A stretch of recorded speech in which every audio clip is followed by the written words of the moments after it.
वफाकी हुकूमत चेयरमैन नैब की तैनाती से मुतालिक एक ऑर्डिनेंस ला रही है। ऑर्डिनेंस के खद्दोखाल वाज़ेह हो रहे हैं। हम इसी की तफसील जानने के लिए हमने रब्ता किया है। बाबर अवान साहब हमारे साथ मौजूद हैं, वज़ीर आज़म के मुशीर बराए पार्लिमानी उमूर, उनसे बात करेंगे। बाबर अवान साहब, क्या मोटी मोटी चीज़ें हैं इस ऑर्डिनेंस में? देखिए, पहली बात तो यह है कि ये बड़े लंबे अरसे के बाद 1999 में ये बना और पहली दफा इस ऑर्डिनेंस में आ रही है बहुत बड़ी रिफॉर्म। इसलिए इसको वेलकम करना चाहिए सारी पार्लियामेंट को और इसका साथ देना चाहिए। इससे पहले भी इमरान खान ने एक ऑर्डिनेंस जारी करवाया था, लेकिन वो ऑर्डिनेंस पड़ा मर गया और उस पर लेजिस्लेशन नहीं हो सकी थी। पहली बात इसमें खास ये है कि जजों की कमी सुप्रीम कोर्ट का ऑर्डर भी था, उसको दूर करने के लिए पहले सिर्फ सेशन जज लगाए जा सकते थे। मुतल्लिका चीफ जस्टिस हाई कोर्ट की मुशावरत के बाद अब एडिशनल सेशन जज और जो साबिक जज साहिबान हैं वो भी लगाए जा सकेंगे। दूसरी इसमें जो बड़ी रिफॉर्म है वो की गई है कि जो इसकी प्रोसिक्यूशन है उसको किस तरीके से फेयर, ट्रांसपेरेंट और उसके साथ साथ मजबूत बनाया जा सके। तीसरा ये है कि बड़े दिनों से प्रोपेगेंडा हो रहा था कि शायद कोई मुशावरत वाली बात इसमें से निकाली जा रही है ऑपोजिशन लीडर के साथ, वो इसमें शामिल है। चौथा ये है कि अगर मिसकॉन्डक्ट करता है चेयरमैन नैब तो उसको हटाने के लिए जो तरीकाकार है सुप्रीम कोर्ट के जज को हटाने का, वही तरीकाकार रहेगा और फॉरम भी सुप्रीम जुडिशल काउंसिल ही रहेगा। चौथी इसमें जो बड़ी रिफॉर्म है वो ये है कि दरमियान में किसी जगह जिस तरह से आपने देखा कि इलेक्शन कमीशन के मेंबरान लगाने में भी डेड लॉक आया हुआ है, तो इस अहम एहतसाब का इदारा इसको खाली नहीं रखा जा सकता। उस अरसे में जब तक ऑपोजिशन लीडर और chief executive of the country, जो लीडर ऑफ द हाउस है, वो एक पेज पे नहीं आते, तो दरमियानी अरसे के अंदर जो इनकम्बेंट यानी बैठा हुआ चेयरमैन नैब होगा उसका पीरियड जारी रखा जाएगा।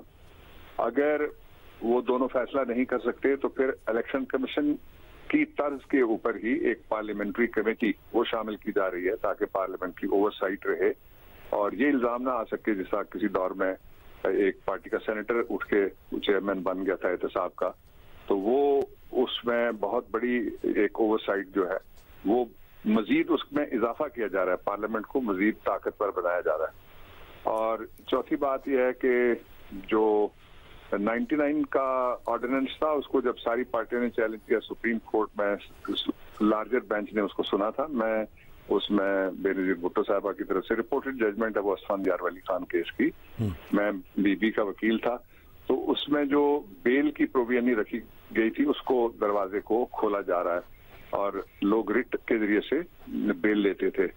तो इस तरह बहुत बुनियादी जो रिफॉर्म्स हैं वो करके ये ऑर्डिनेंस लाया जा रहा है और जो ये ऑर्डिनेंस जारी होगा, आने वाला जो सेशन है उस सेशन में इस ऑर्डिनेंस को बिल के तौर पे हम पार्लियामेंट में सारी असेंबली के सामने रख देंगे। ठीक है। अच्छा, और फिर वहां से इसको कमेटी को रेफर किया जाएगा जहां पे सबका इस पे इनपुट आ जाएगा। ठीक है। अच्छा बाबर अवान साहब, करप्शन की तारीफ में कोई तब्दीली करने जा रही है इस ऑर्डिनेंस में हुकूमत?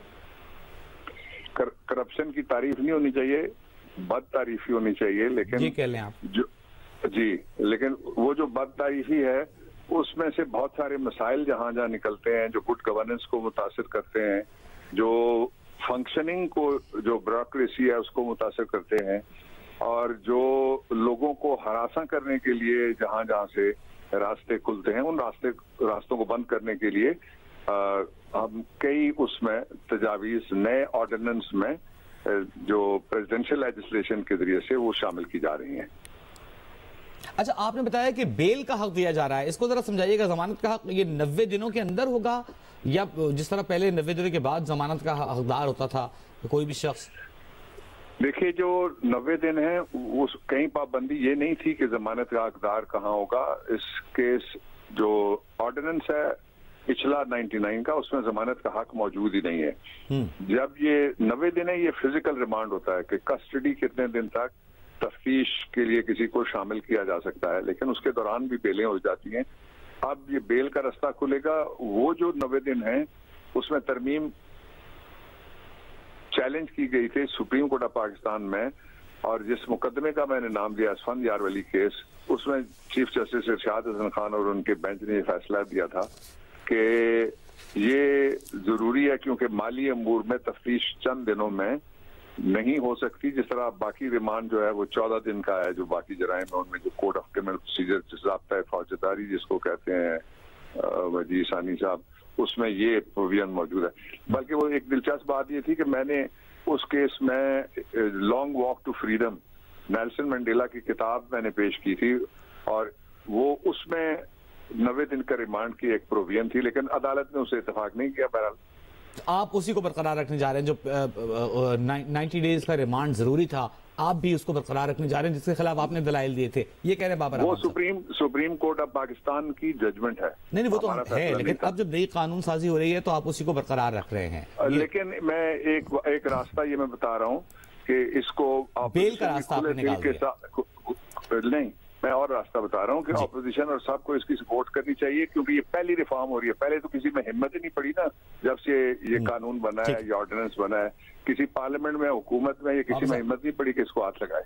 अच्छा, 2-3 छोटी-छोटी चीजें पूछना चाह रहे हैं। तो कुछ देर पहले वफाकी वजीर बराए इत्तलात फवाद चौधरी साहब ने प्रेस कॉन्फ्रेंस की, उन्होंने कहा जब तक ऑपोजिशन लीडर चेंज नहीं होगा तो हम शहबाज शरीफ से तो बात करना तो चोर से मुज़ाकरात करने जैसी बात है कि तफ्तीशी पूछा जाए, उनकी मर्जी से रखा जाए। तो आप समझते हैं ये तो खैर एक बात से बात हो जाती है, लेकिन कानूनी पहलू तो यही है। अब से कुछ देर पहले फरूक नसीम साहब का एक बयान सामने आया वजीर कानून का कि कुछ ही देर में राब्ता कर लिया जाएगा, जल्द राब्ता कर लिया जाएगा वजीर आजम की जानिब से ऑपोजिशन लीडर से मुशावरत के हवाले से। आप तस्दीक करेंगे इसकी?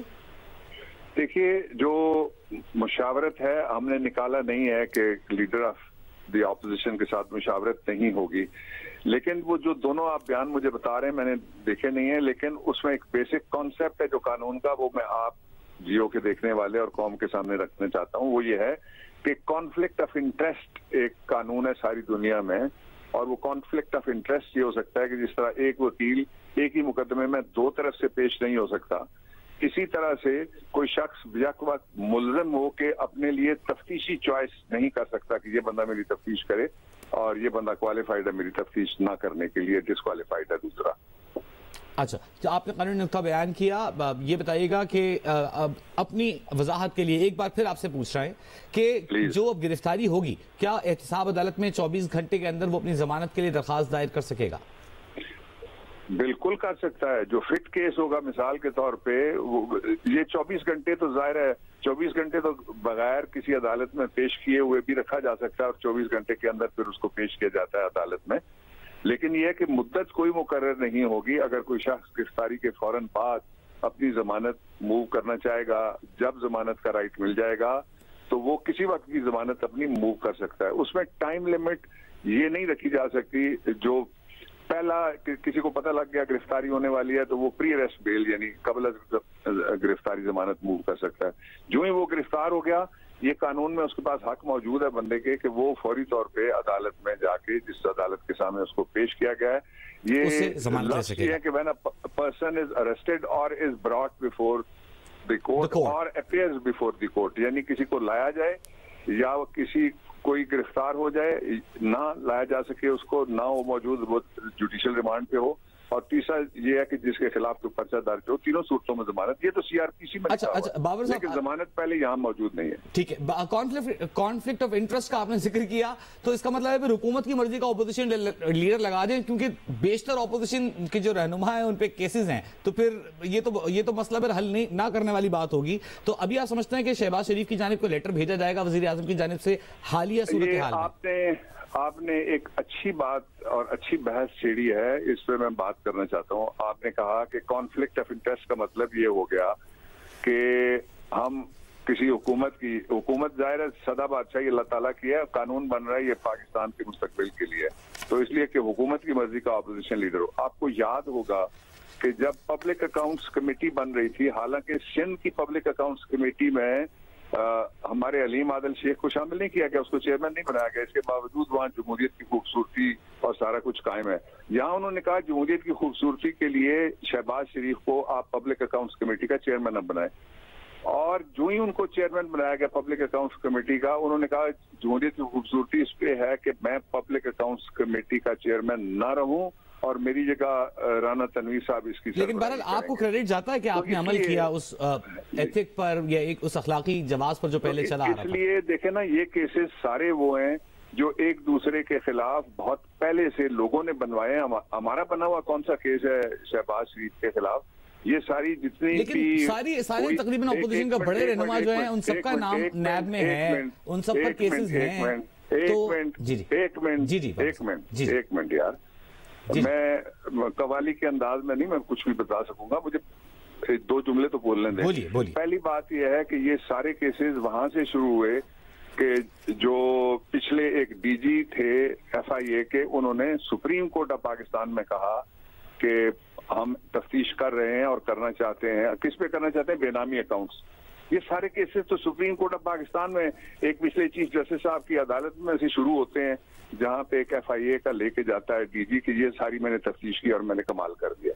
इसमें गवर्नमेंट का किधर से हाथ है? ठीक है, पुराने केसेस हैं, आपका मौका आ गया। एक चीज हमें बता दीजिएगा कि पहले जो पिछला कानून था उसमें कहा जाता था कि इंक्वायरी की स्टेज पर गिरफ्तारी हो सकती है, तो केस में कोई कदगन लगाई गई है कि कब गिरफ्तारी हो सकती है? इन्वेस्टिगेशन मुकम्मल करके कोई कदगन लगा रहे हैं आप?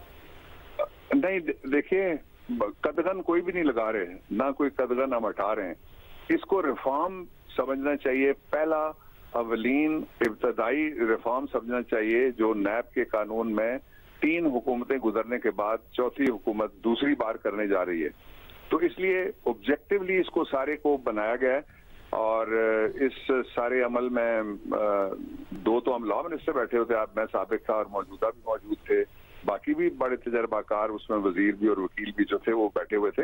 लेकिन ये जब पार्लियामेंट के अंदर आएगा, अगर कोई और तजावीज भी आएंगी तो उन तजावीज को इनमें रिफॉर्म्स के अंदर शामिल किया जा सकेगा। सिर्फ एक काम नहीं किया जा सकता कि नैब के इदारे को हम बंद कर दें या अपनी पार्टी का कोई सेनेटर लगा दें। बाकी जो रिफॉर्म आएगी रीजनेबल, उसको हम अकोमोडेट करेंगे और गवर्नमेंट खुले दिल के साथ इस रिफॉर्म के अमल को लॉ रिफॉर्म्स में हम बदलना चाहते हैं। लोग रो रहे हैं, लोग कहते हैं जी इंसाफ ताकीद से मिलता है, दरवाजे पे नहीं मिलता, महंगा हो गया है। बाबा साहब, सवाल ये होगा नहीं करना है ना कि ये काम जो कर रहे हैं आप पार्लियामेंट में ले जाएंगे, रिफॉर्म्स ऑपोजिशन से उनकी राय लेंगे, तो ये ऑर्डिनेंस लाए बगैर पहले कर लेते नहीं?